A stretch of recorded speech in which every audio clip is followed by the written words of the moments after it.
আজগা এমন একটা ভর্তা বানাইম যেটা জীবনও খাইনো, এই প্রথমবার খাইতাম যাইম আর কি।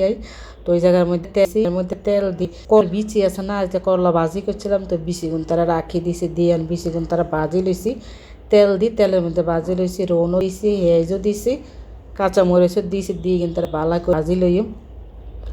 তো আর ভাজা কিন্তু অনেকটা হয়ে আইসে, দিয়ে দিছি নুন, হিয়ার হরে দিয়ে দিম কি জানেন এই জায়গার মধ্যে দিয়ে হইলো ইচা মাছের হুড়ি দিয়ে, আজকে ইচা মাছের হুড়ি দিয়ে এই করলার বিচির ভর্তা বানাইম। আর এইটা কেন খাইতে কিন্তু অনেক স্বাদ হয়েছে না পুরা ভাইয়েরা, আপনারা অবশ্যই ব্যাকে ঘরের মধ্যে বানাই খাইছেন। এটা কিন্তু আমি ইউটিউব দেখি এই রান্নাটা শিখছি আর কি, তো আমি জীবনও খাই না, প্রথমবার খাইতাম যাইম।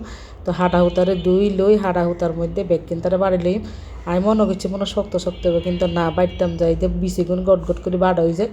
তো দইনা হাতাও লইছে, দইনা হাতাও দিছি, আর ভালো করে মাখাই জখাই নুন দি রেডি করে লইছে। এত স্বাদ হয়েছে, এত মজা হয়েছে, আর আপুরা ভাই এরা জীবনও খাইনো, এই প্রথমবার এটা